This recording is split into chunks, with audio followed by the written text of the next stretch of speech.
તો મિત્રો second blog ની અંદર તમારું સ્વાગત છે। તો મિત્રો હવે અત્યારે અમે જઈ રહ્યા છીએ કાળાસર। તો મિત્રો તમે મારો પહેલો એક બ્લોગ તો જોયેલો જ હશે, જે ચામુંડા ધામનો હતો, અને અત્યારે અમે જઈએ છીએ કાળાસર। તો ચાલો મિત્રો કાળાસર દર્શન કરવા માટે। તો મિત્રો કાળાસર શક્તિ માતાજીનું મંદિર આમ તો ચોટીલાની એક્ઝેક્ટ બાજુમાં જ આવેલું છે। તો મિત્રો જ્યારે પણ તમે ચોટીલા આવો છો તો મિત્રો ત્યારે તમે આ શક્તિ માતાજીના દર્શન કાળાસર કરી શકો છો। તે એક્ઝેક્ટ ચોટીલાની નજીકમાં જ છે।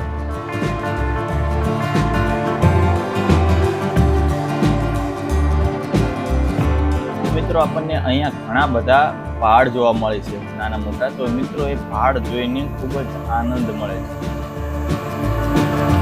તો અમે મિત્રો નાના મોટા પહાડની વાતો કરતા કરતા પહોંચી ગયા કાળાસર શક્તિ માતાજીના મંદિરે।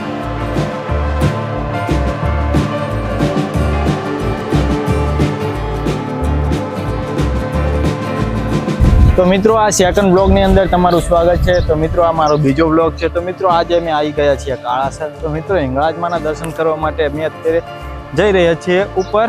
તો તમે પણ દર્શન કરી લેજો મિત્રો। તો ચાલો આપણે ઉપર જઈએ। તો મિત્રો ઉપર ચડતાની સાથે જ આપણને પ્રથમ દર્શન થાય છે શ્રી હર્ષેશ્વર મહાદેવના।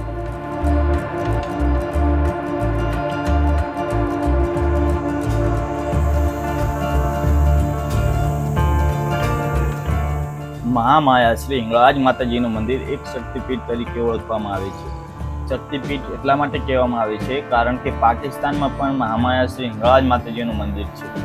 તો મિત્રો પાકિસ્તાનમાં જે મંદિર છે હિંગળાજમાંનું, તે 51 શક્તિપીઠમાંનું એક શક્તિપીઠ મંદિર છે। જો મિત્રો એટલા માટે જ આપણે પાકિસ્તાનમાં દર્શન કરવા માટે નથી જઈ શકતા, તો આપણે ચોટીલાની નજીક આવેલા કાળાસર ગામની નજીક એક શક્તિપીઠ છે, હિંગળાજ માતાજીનું મંદિર છે, ત્યાંના દર્શન અવશ્ય કરવા જોઈએ।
તો મિત્રો અમે પહોંચી ગયા મંદિર। તો મિત્રો અમે પણ દર્શન કરી લઈએ અને તમે પણ વિડીયોમાં જોઈ દર્શન કરી લેજો।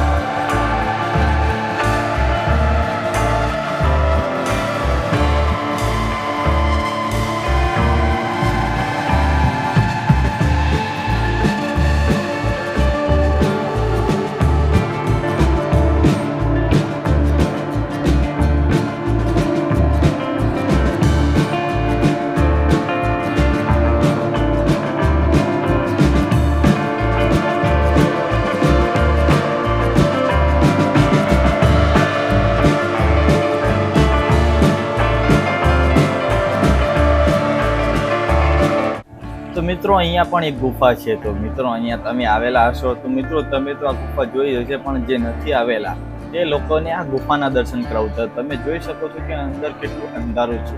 તો મિત્રો બધા જ ભગવાન અને માતાજીની મૂર્તિઓ હંમેશા ઊભી જ જોવા મળે છે. તો મિત્રો આ માતાજી જે શક્તિ માતાજી છે તેમની મૂર્તિ આડી જોવા મળે છે.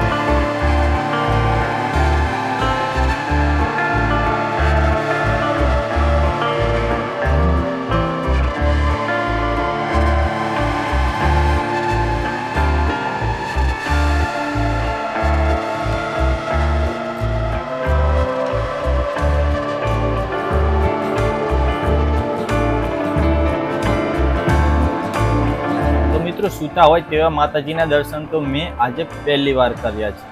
તો મિત્રો તમે પણ દર્શન કરી લો, અમે પણ દર્શન કરી લીધું.